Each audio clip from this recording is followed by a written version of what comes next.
Rebecca. My name's Sarah. I'm going to be the PT working with you. Who's this lovely thing? This is Rufus. He's my son.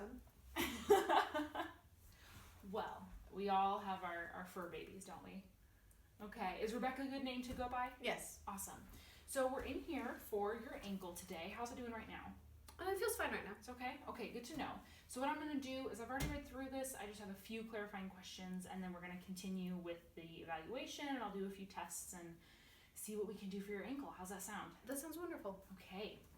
So I see this happened a while ago, 2005, but there was no real injury. It just kind of started happening. So can you kind of take me through, you wrote that it feels uncomfortable when sitting or laying unoccupied. Can you kind of take me through that process of when it starts to feel uncomfortable?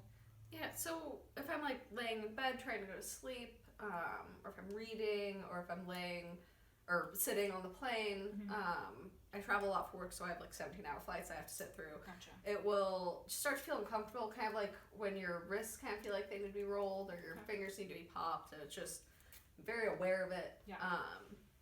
And so I'll roll it, and sometimes I can get my ankle to pop, and that sometimes makes it better for a second or two. Okay. Or I'll pull my toes toward my body, and that kind of makes it go away in that moment, or I'll press my ankle up against the back of the seat in front of me. Okay. But nothing ever like, I've never found anything that makes it go away for a long period. Okay. All right. Is there any other injuries that happened just in the past besides just kind of general overuse, maybe during high school or middle school? So I was in high school, I was playing soccer, and I kicked a hole instead of actually kicking the ball first. I did hit the ball, I made the goal. Okay. But I ended up spraining it pretty bad, and I was on crutches for a while. And then when I was a kid, when I was a baby, my dad was playing the tossy game and dropped me and caught me by my ankle before I hit the ground. Okay. And it's been the same ankle, so. Okay. All right. And do you think, did this feeling start before or after you had sprained your ankle in high school? This was a few years before. Okay. Okay. Good to know.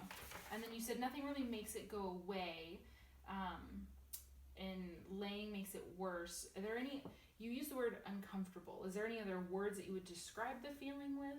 I'm just really aware of my ankle. Okay. Really aware. Okay. Good to know. Good to know.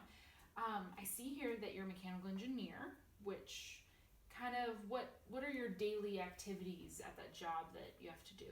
So I'm either sitting at a desk all day, and I'll get up and move around because I don't like sitting for a long time. Or I'll work in a manufacturing facility where I will be up and walking around all day. And about the only like really strenuous activity I do is I lift the printers sometimes, which is about 50 pounds, but it's not a whole lot on my ankle. It's more on the knees and hips and back. That's a lot of weight. It shows that you worked out.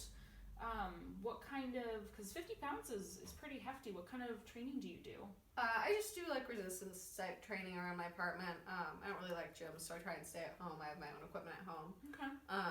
I'll just Google workouts and find one that doesn't look too boring. And that's always a challenge, to try and find a non-boring workout. Okay, so I mean, push-ups, sit-ups, jumping jacks, what kind of, all of the above? All of the above, Okay. really. I did bar for a little bit, and so I try and work that stuff in. Bar's a good workout. Okay, I also see that no one referred you here. Have you ever seen your physician or like another practitioner, another healthcare provider about the ankle? No.